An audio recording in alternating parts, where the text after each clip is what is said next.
Seja bem-vindo ao Seminário de Teologia e Vida Cristã Palavra da Vida. Você está em mais um curso de teologia cuja proposta é fazer alargar o seu conhecimento na área teológica, um curso descomplicado, contextualizado, provocativo, reflexivo e que faça sentido para a nossa vida cotidiana, porque entendemos que não só a construção conceitual da teologia, respeitando as correntes da teologia construída nesses quase 2000 anos, mas isso só não é suficiente. Nós pretendemos que a partir do entendimento bíblico, dos conceitos esclarecidos, nós possamos reproduzir isso em uma espiritualidade no nosso cotidiano e nas relações. Seja bem-vindo a mais uma aula do curso de teologia do Seminário de Teologia Palavra da Vida.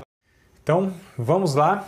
Nós estamos iniciando hoje, nossa primeira aula, da nova matéria que nós vamos estudar, nessas semanas, aqui 6 ou 8 semanas.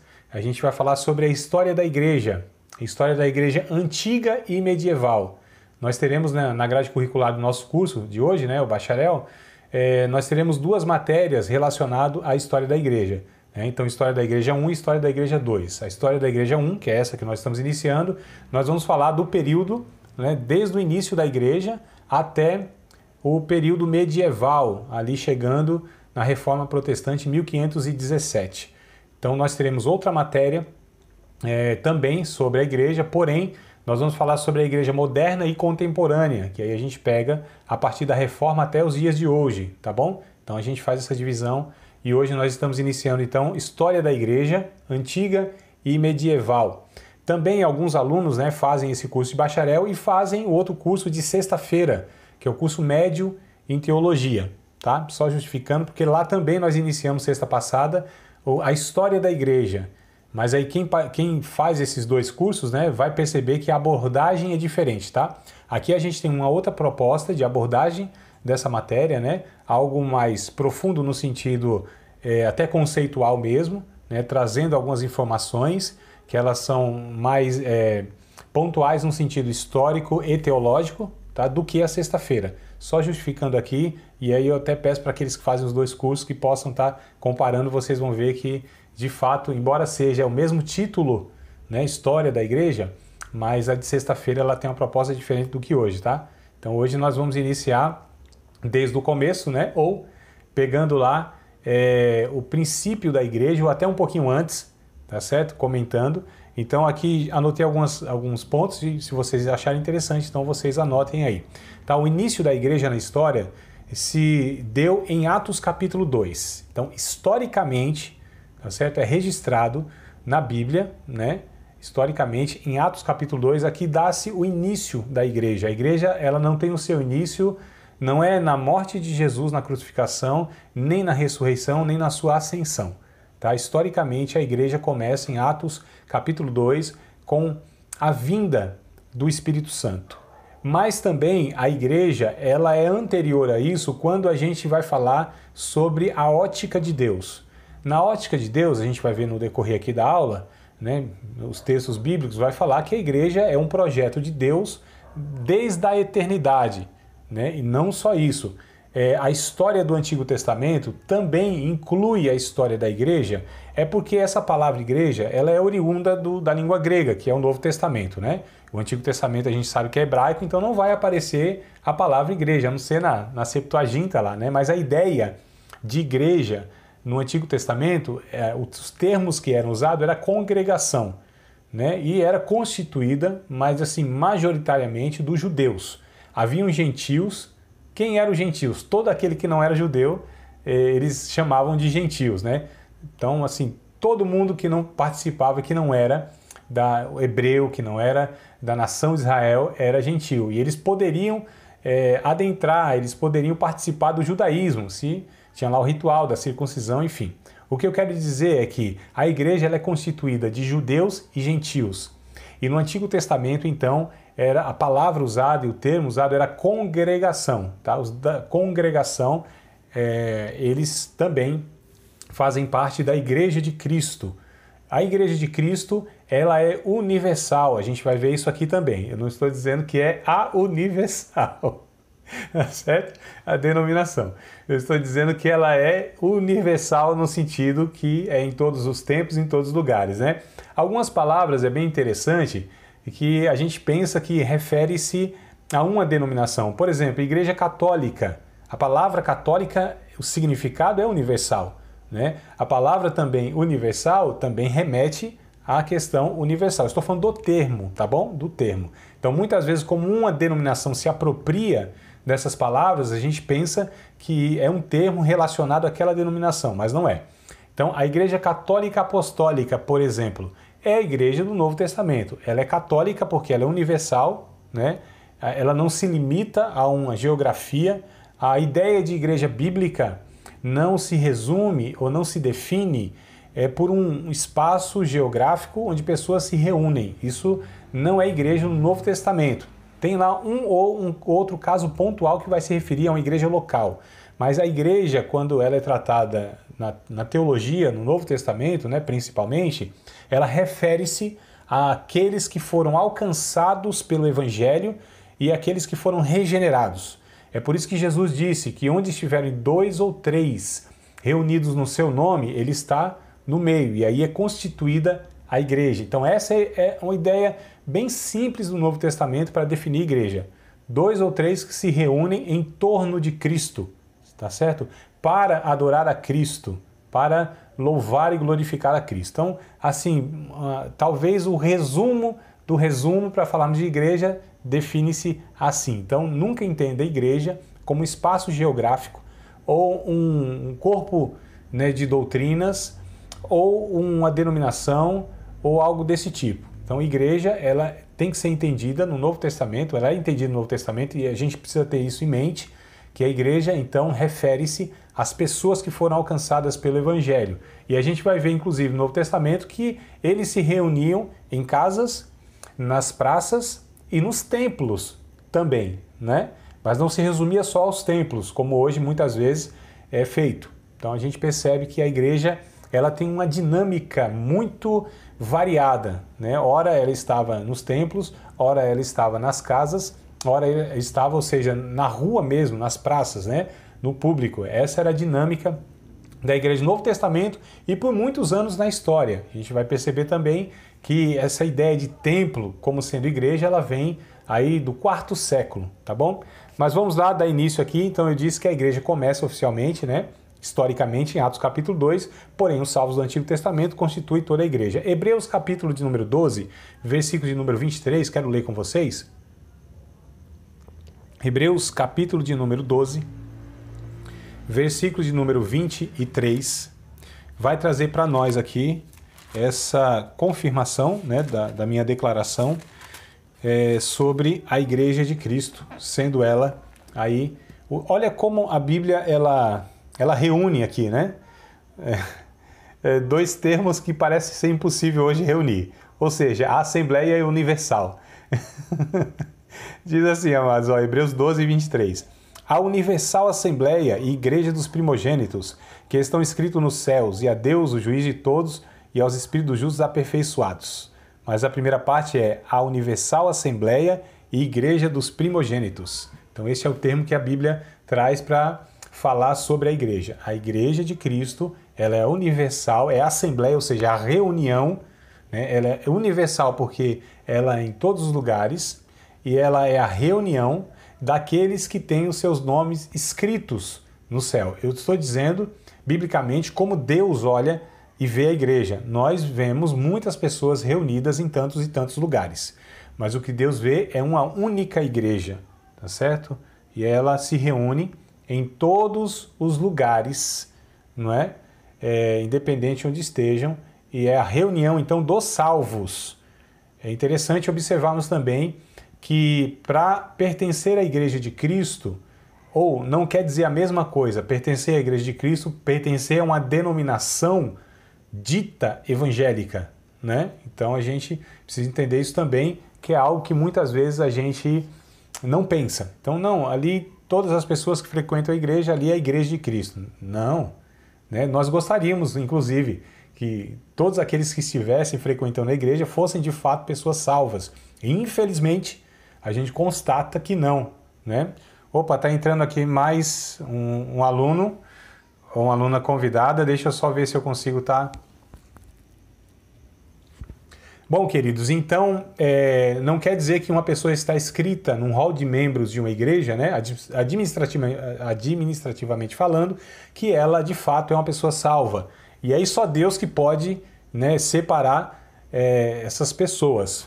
Mas é interessante observarmos o que a Bíblia diz também a respeito da igreja. Lá em Efésios, capítulo de número 3, vamos dar uma folheada na Bíblia, e para a carta de Paulo aos Efésios, ou a igreja que estava na cidade de Éfeso. Essas expressões, elas são bem interessantes também, né? Paulo, ele que vai falar aí a várias igrejas que ele mesmo plantou, a grande maioria delas, ele usa essa expressão, né? A igreja que está em Corinto, a igreja que está em Éfeso, a igreja que está em Tessalônica. Então a gente percebe que a igreja estava em um local, né? A igreja, ela é de fato essa comunidade de Deus que ora está num local, ora está no outro local, mas não se limita àquele local. É bem interessante observarmos isso. Então, Efésios capítulo de número 3, eu quero ler com vocês todo o texto aqui, que é do capítulo, ou, aliás, do versículo 1 até o versículo 11, para que a gente possa extrair aqui a ideia que está no texto, né, que é bem interessante para esse tema que nós estamos escorrendo aqui. Ó. Então, Efésios capítulo de número 3, vocês acompanham aí, a versão pode ser um pouco diferente, mas a gente vai captando a ideia aqui. Ó. Por esta causa, e aí a gente precisa entender que causa é essa, né? É a regra de hermenêutica, quando a gente vai ler um texto e tem uma frase começando assim, por esta causa, portanto, tem-se um texto antes. A gente não vai ler, mas eu vou trazer para vocês aqui a ideia. Bom, Paulo está falando no capítulo 2, né, anterior a esse, sobre o mistério que foi revelado, né, nesses últimos tempos, que é os gentios participarem da comunidade de Israel, da família de Deus. Cristo, ele quebra a barreira, a parede de separação, pelo seu sangue, ele une os dois povos, né, desfazendo a inimizade, e aí aqueles que eram forasteiros, aqueles que estavam sem Deus no mundo, que não participavam da comunidade de Israel, agora estavam longe e chegaram perto pelo sangue de Cristo, e ele fez a paz dos dois povos, fez um. Isso aqui é o capítulo 2 que eu estou resumindo aqui, tá? Então aí, Paulo trazendo essa mensagem, então, aí ele diz, por esta causa, né, eu, Paulo, sou prisioneiro de Jesus Cristo por vós, os gentios. Se é que tendes ouvido a dispensação da graça de Deus que para convosco me foi dada, como me foi este mistério manifestado pela revelação, como acima em pouco vos escrevi. Então, o que ele se refere ao mistério que os antigos, os profetas, né, e os antigos, ou seja, o pessoal do Antigo Testamento não tinha, é que haveria um povo, né, que participaria, o que seria também o povo de Deus, fora da comunidade de Israel, tá? Verso de número 4. Pelo que quando ledes, podeis perceber a minha compreensão do mistério de Cristo, o qual noutros séculos não foi manifestado aos filhos dos homens, como agora tem sido revelado pelo Espírito aos seus santos apóstolos e profetas. A saber, olha, então ele traz aqui, o que mistério foi esse revelado? Que os gentios são cordeiros de um mesmo corpo. Então, uma expressão também que o Novo Testamento, né, usa para falar sobre a igreja de Cristo metaforicamente é corpo. Corpo, edifício, lavoura, são alguns termos, né? A noiva, então algumas metáforas, algumas representações que o Novo Testamento usa para se referir à igreja de Cristo, tá? Então aqui é corpo, e esse aqui é o mais comum e a gente vai ver frequentemente daqui para frente.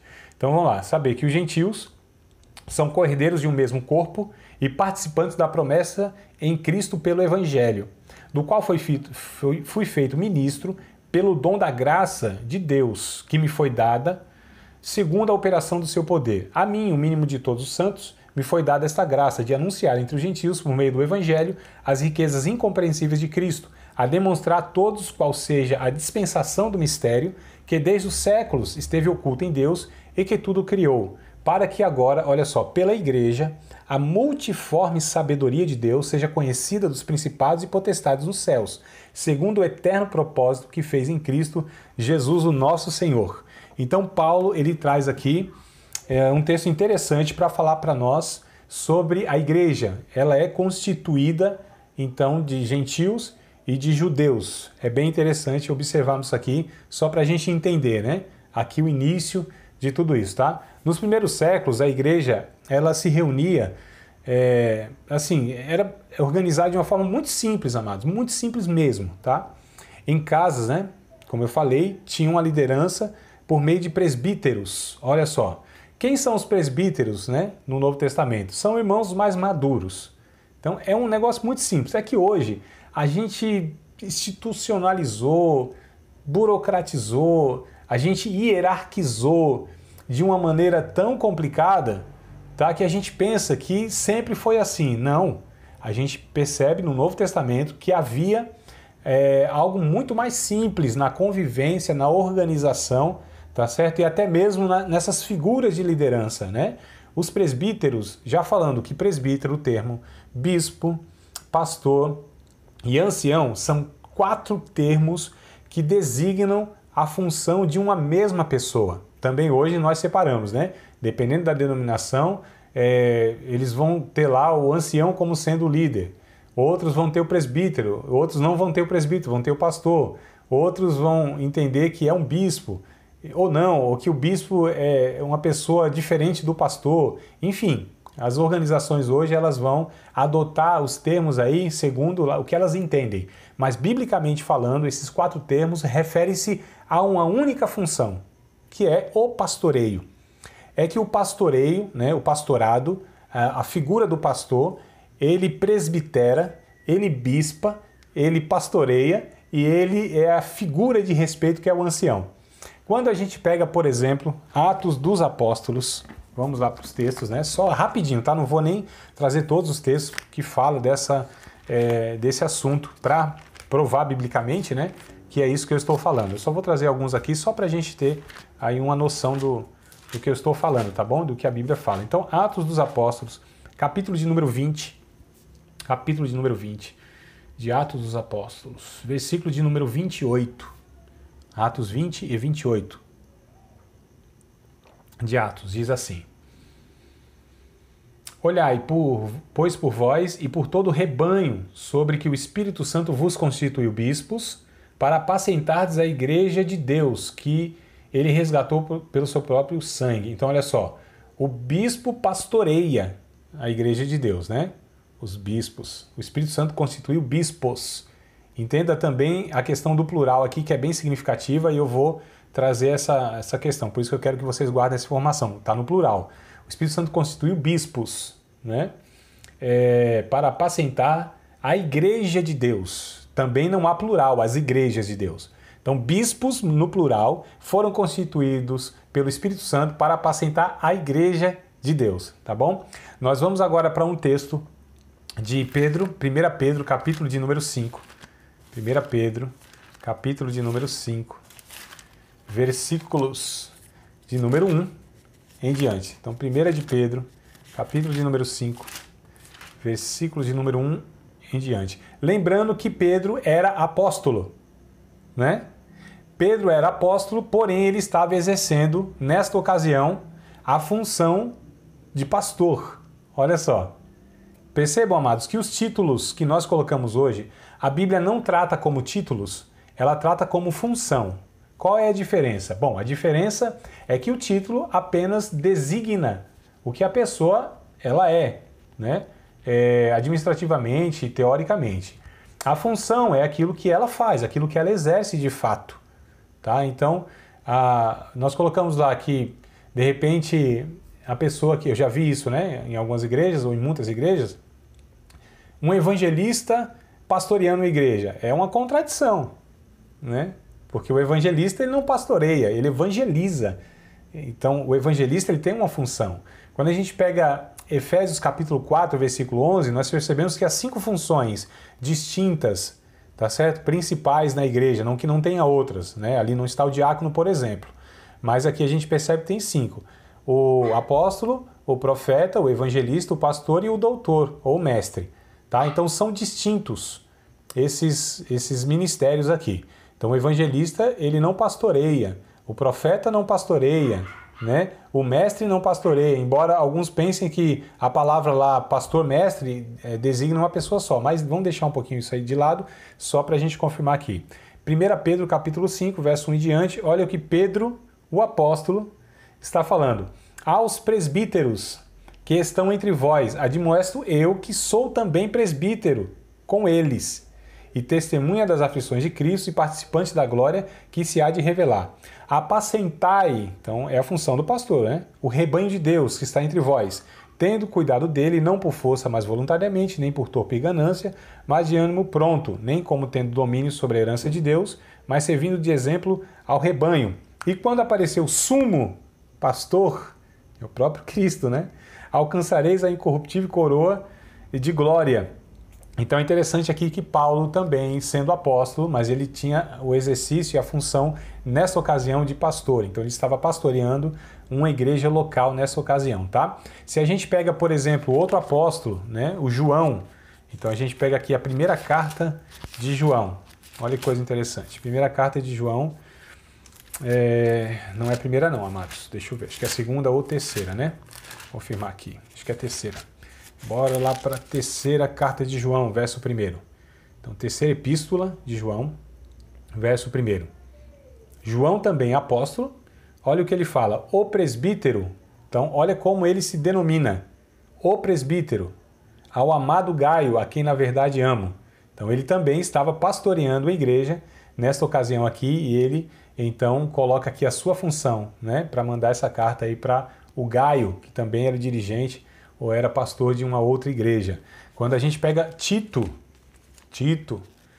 capítulo de número 1, então carta de Paulo, carta pastoral de Paulo a Tito, um jovem pastor, né? 2 cartas pastorais que Paulo escreve a Timóteo e a Tito.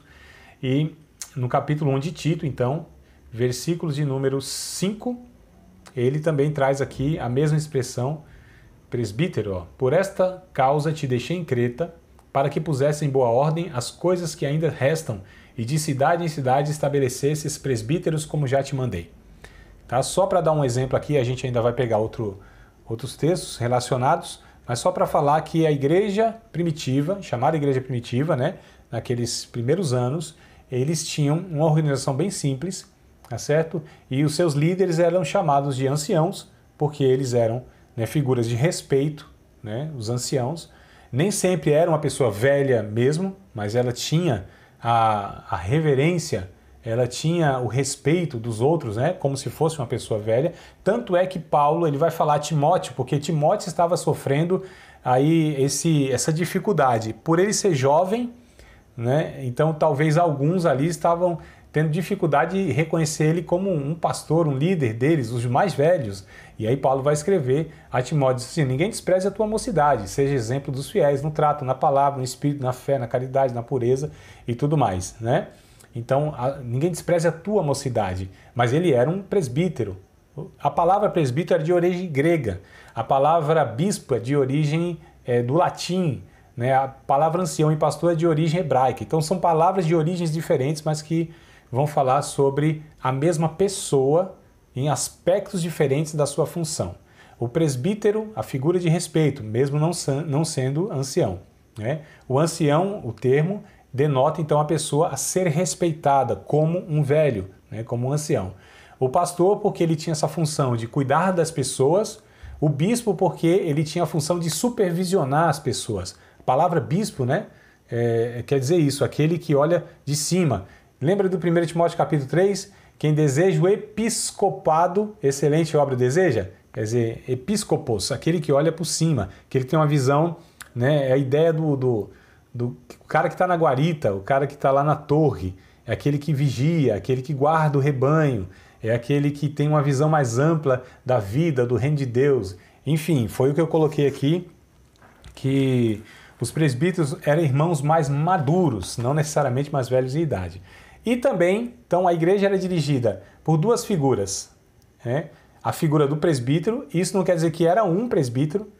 Então, essas igrejas que elas são episcopais, quer dizer que existe um líder só, não é biblicamente. A gente sabe que é um modelo que muitos adotam, principalmente as igrejas pentecostais. Mas a gente percebe que biblicamente não era essa a proposta, tá? Sempre tinha mais de um líder, né? Você tinha lá presbíteros, bispos, junto com os diáconos. Quando a gente lê Filipenses capítulo 1, verso 1, vamos lá? Filipenses. Então, duas figuras que eram os líderes da igreja. Presbíteros, né? Era um corpo, na verdade, presbiteral, um corpo, né? Um conjunto de pastores, tá certo? De líderes, junto com os diáconos. Tanto é interessante, a gente vai ler Filipenses 1:1, mas tanto é isso interessante que quando Paulo vai falar a respeito dos bispos, lá em 1 Timóteo 3, ele também fala dos diáconos e os dois são colocados como tendo o mesmo critério, né? Então, se vocês lerem depois da 1 Timóteo capítulo 3, eles vão falar lá, quem deseja o episcopado, excelente obra deseja. Convém que o bispo seja irrepreensível, tal. Aí depois, no mesmo texto, ele fala, e os diáconos, que tenham também tal qualidade, que são as mesmas dos presbíteros, ou dos pastores, ou dos bispos, que são as mesmas pessoas. Então a gente percebe que a importância do diácono e o pastor era praticamente igualadas, né? Hoje, infelizmente, a gente tem essa ideia, quando eu falei assim, essa ideia hierarquizada, isso foi criado por nós. Isso é uma estrutura humana, porque a estrutura bíblica, teológica, é que não é essa questão de hierarquia, há funções diferentes. E no reino de Deus, essa ideia de hierarquia, ela inclusive, se existe, é invertida. Ou seja, o maior, ele na ótica de Deus, é o menor, é o que serve mais, né?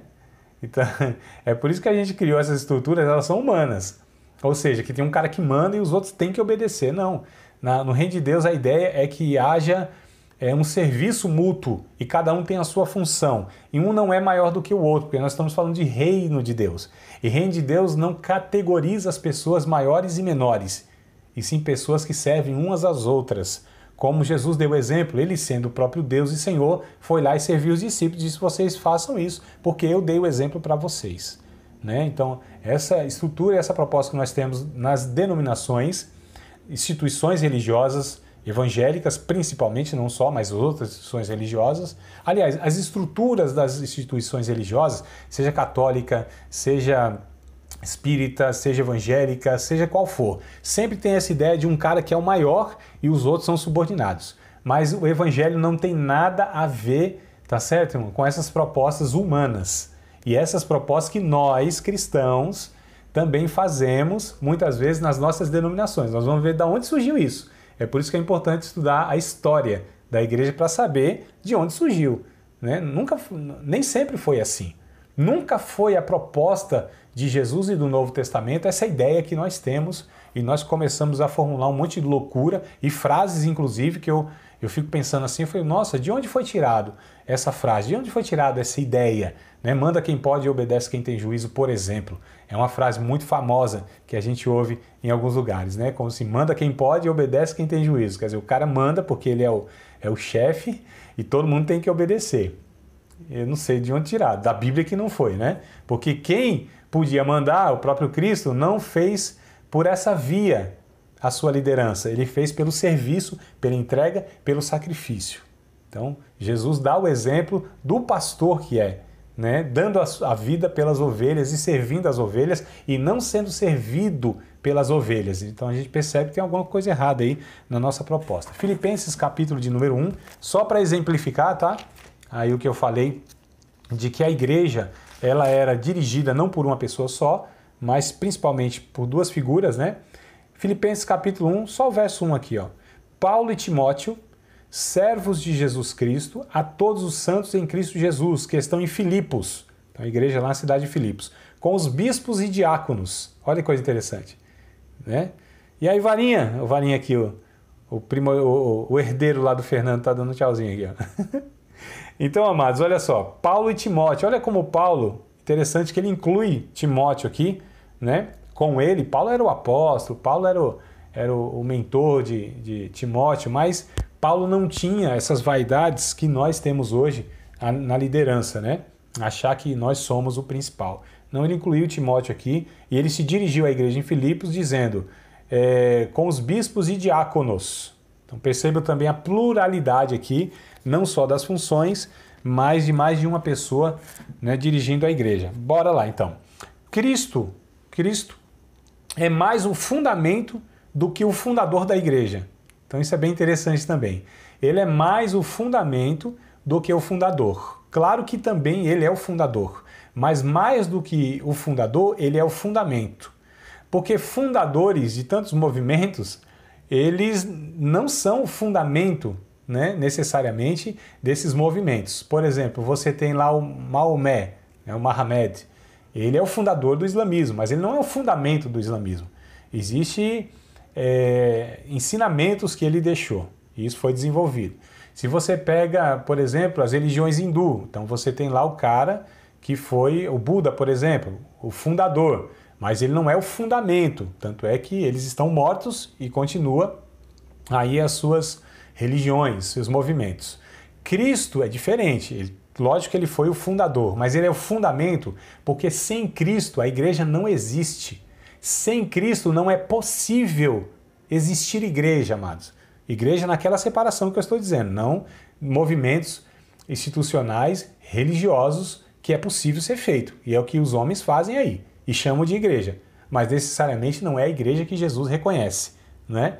Então, assim, sem Cristo não existe igreja. É impossível ter igreja. Ele não é só o fundador, ele é o fundamento. Tudo é baseado na pessoa de Cristo. Não só naquilo que ele ensinou, mas naquilo que ele é. Ó, daqui um minutinho cai a conexão, vocês conectam de novo aí, tá bom?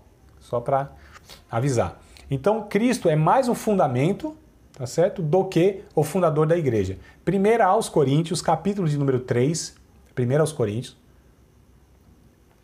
capítulo de número 3, versículos de número 10, 11 e 12. Quero ler com vocês aqui para estar ratificando aí essa minha declaração de que Cristo, ele é o fundamento da igreja, ou seja, a igreja é alicerçada, é construída em cima não só do que Cristo falou, mas do que ele é, né? Quando a gente pega o texto, por exemplo, de Mateus 16, 18, onde Jesus disse: sobre esta pedra edificarei a minha igreja e as portas do inferno não prevalecerão contra ela. Então, olha só, a edificação da igreja. Então, aqui a gente percebe em 1 aos Coríntios, capítulo 3, tá? Verso 10, 11 e 12, que Paulo diz assim, ó: segundo a graça de Deus que me foi dada, pus eu, como sábio arquiteto, o fundamento, e outro edifica sobre ele, mas veja cada um como edifica sobre ele, né? Então não é só edificar sobre ele, mas ver qual é o material que ele vai usar. Lógico, metaforicamente, ele vai usar materiais aqui relacionando aquilo que, de fato, é relacionado à eternidade, tá? Então, verso 11, porque ninguém pode pôr outro fundamento além do que já está posto, o qual é Jesus Cristo. E se alguém sobre este fundamento formar um edifício de ouro, prata, pedras preciosas, madeiro, feno e palha, então ele vai trazer aqui interessante essa metáfora também, né? O alicerce, o fundamento que é Cristo, e que ninguém pode pôr outro fundamento, ou seja, a igreja de Jesus, ela necessariamente, para ser igreja de Jesus, tem que ser edificada, construída, tá certo?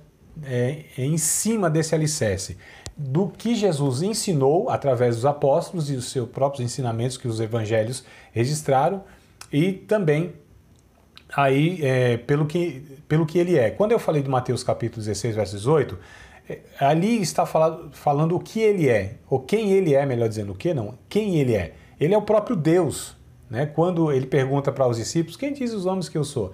Os outros dizem que é João Batista, Elias, aí Jeremias, um dos profetas.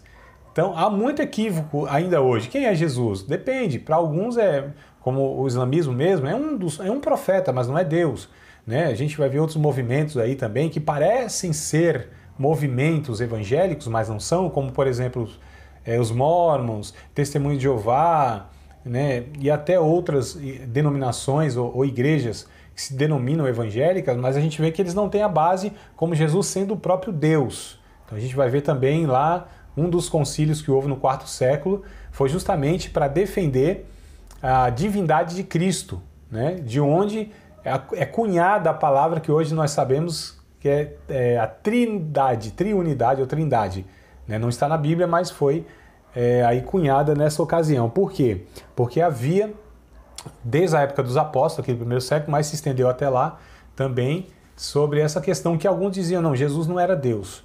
Então, assim, para ser de fato uma igreja, precisa primeiro reconhecer a divindade de Cristo, que Jesus é Deus, tá certo? E é interessante que Jesus diz, então, sobre esta pedra eu vou edificar minha igreja e as portas do inferno não prevalecem contra ela. Então a igreja de Cristo, a igreja é de Cristo, alicerçada nele, fundada nele, em quem ele é e no que ele ensinou através dos apóstolos e dos profetas, inclusive é isso que nós vamos ler em Efésios capítulo 2, versos 20, 21 e 22. Tá? Então, a igreja de Cristo, ela é fundada, né, aí na própria pessoa de Cristo e também naquilo que os profetas e os apóstolos eles ensinaram. Efésios capítulo 2, versículo 20, 21 e 22. Olha o que Paulo escreve aqui, ó. Efésios 2 e 20. Edificado sobre o fundamento dos apóstolos e dos profetas, de que Jesus Cristo é a principal pedra da esquina, no qual todo edifício bem ajustado cresce para templo santo no Senhor, no qual também vós juntamente sois edificados para a morada de Deus no Espírito. Então aquilo que os apóstolos ensinaram, e eles ensinaram o quê? Qual foi o ensinamento dos apóstolos? Não é nem quais foram os ensinamentos. Qual foi o ensinamento dos apóstolos? Que Jesus é Deus, que a salvação se deu por causa da encarnação de Cristo, tá certo? Este é o chamado Evangelho, né? Então muitas vezes a gente... O que é Evangelho? Evangelho é isso, é anunciar que Cristo, Deus, se fez carne, assumiu o nosso lugar, morreu em nosso lugar, ressuscitou ao terceiro dia, pagou a dívida que nós tínhamos com Deus. Ponto final. É uma coisa muito simples, amados. E é isso que a igreja deve pregar. É a mensagem da cruz, o evangelho e pregar Jesus. O próprio Paulo, em 1 Coríntios, capítulo de número 2, aliás, desde o capítulo de número 1, né? Mas no capítulo 2 que eu vou trazer aqui essa frase de Paulo, esse texto, mas desde o capítulo 1 ele vem falando, olha, nós pregamos a Cristo, né? É loucura para os judeus, é escândalo para os judeus, melhor dizendo, e é loucura para os gregos, mas é a salvação de Deus, a salvação nossa que vem pela mensagem da cruz. Do capítulo 2 ele diz, olha, eu quando eu fui ter com vocês, né, a igreja de Corinto, ele não foi com sublimidade de palavras, elaborações filosóficas ou algo do tipo.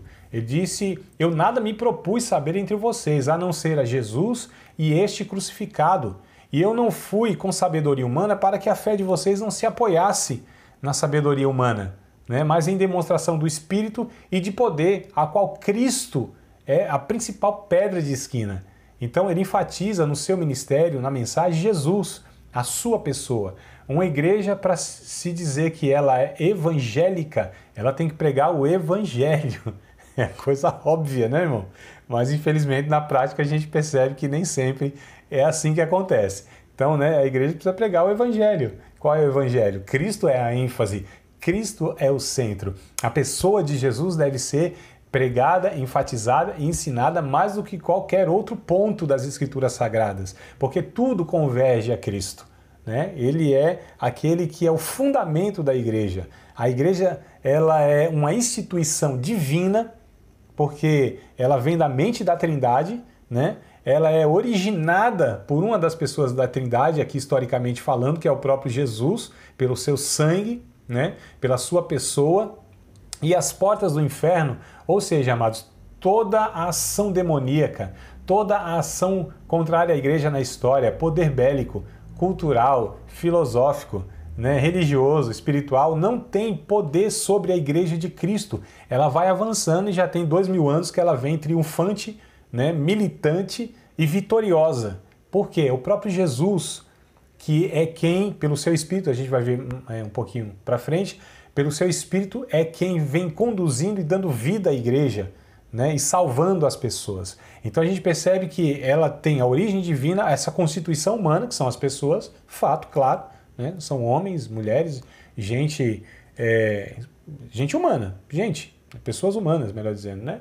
Mas ela tem uma origem divina e ela é alicerçada em uma das pessoas da Trindade, tá certo? E ela segue ensinamentos não gerados, não produzidos pela mente humana, embora foi escrito e Deus usou, né? A gente estuda aí a inspiração da Bíblia, a bibliologia, enfim, por seres humanos, porém inspirados pelo Espírito. Ou seja, a igreja, ela é de Deus. É por isso que ela começou aqui bem pequenininha, ela avançou contra um império gigantesco que havia na época, e ela vem avançando, e ninguém para a igreja, e ela vai ao encontro do noivo, né, até o arrebatamento, e por aí vai. Então vamos lá. Cristo em Lucas, né, Jesus em Lucas capítulo 24, versículos de número 47 ao 49, ele diz aos seus discípulos que só após o revestimento, então, do Espírito Santo é que eles deveriam anunciar o Evangelho. A gente ainda está falando desse iniciozinho aí, né, da igreja. Então, Lucas capítulo 24, versos de número 47 até o 49. É bem interessante aqui, inclusive no 47, a gente percebe que Jesus ele fala, né, a respeito aí da questão da mensagem e o que deveria pregar. Olha só a coisa interessante, verso 47. E em seu nome, o nome de Jesus, claro, se pregasse o arrependimento e a remissão dos pecados em todas as nações, começando por Jerusalém. Verso 48, e dessas coisas sois vós testemunhas. E eis que sobre vós envio a promessa de meu Pai, ficai, pois, na cidade de Jerusalém, até que do alto sejais revestidos de poder. Então, Cristo aqui, ele fala para os seus discípulos irem para a cidade de Jerusalém, que lá eles vão ser revestidos de poder, e eles sairiam pregando então sobre a remissão dos pecados, o arrependimento dos pecados, né, revestidos. Então Pedro precisa inclusive estar explicando aí aos ouvintes, né, os judeus na ocasião, o acontecimento lá do cenáculo. Então quando a gente pega o capítulo 2 de Atos, e aqui eu estou entrando naquilo que eu comecei a aula, ou seja, no início da igreja, historicamente Atos capítulo de número 2, né? Então Atos capítulo número 2, verso 1 até o verso 13 lá mais ou menos, vai nos mostrar como que nasce a igreja. Com aproximadamente aí 120 pessoas, o texto vai dizer, né, todos judeus, estavam num espaço, né, um cenáculo, que é um cômodo muito grande, tá, onde tinha alguns móveis, cabiam 100 pessoas, é por isso que é chamado de cenáculo, né, que cabiam 100 pessoas e estava lotadinho, tinha uns 119 mais ou menos, né, bem lotado, culto lotado, esperando o revestimento de poder. Só após isso é que eles seriam autorizados a pregar o evangelho. Já Deus aqui mostrando que não seria na força humana, não seria pelo braço humano, não seria um movimento humano, não nasceria de uma mente humana e de um desejo humano, e sim o próprio, aqui a gente vê outra pessoa da Trindade, o Espírito Santo, né, vindo para vitalizar essa igreja, para capacitar todos os membros indistintamente, não foram só os apóstolos. Todos os que estavam naquela ocasião, né, essas quase 120 pessoas, é que receberam o enchimento do Espírito Santo. Então, quando a gente lê Atos dos Apóstolos, capítulo 2, verso 1 ao 4, por exemplo, vai dizer: e no dia de Pentecostes estavam todos reunidos no mesmo lugar, assentados. E de repente ouviu-se do céu um som, como de um vento veemente e impetuoso, a qual encheu toda a casa em que estavam assentados. E foram vistos por eles línguas repartidas como que de fogo, pousar sobre cada um deles. Olha que coisa interessante. E todos foram cheios do Espírito Santo. Todos. Eles não queriam nem comer frango assado, que é o que o Fernando está comendo ali. Deve ser frango assado. Aí, Vanão, falando do Espírito aqui, tu na carne aí. Brincadeira, Fernando. Vai na tua pegada, Vanão. Quer falar, Eduardo, alguma coisa não? Não? Pode abrir o microfone, meu irmão. Pode falar. Dá um toquezinho. Isso. Pode. Tô ouvindo, pode falar.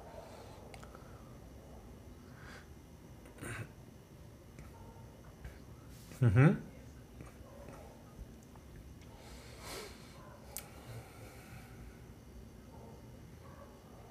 Tá, obrigado pela pergunta aqui. Deixa eu repetir sua pergunta, porque quem está lá no outro vídeo não tem acesso ao seu áudio, tá?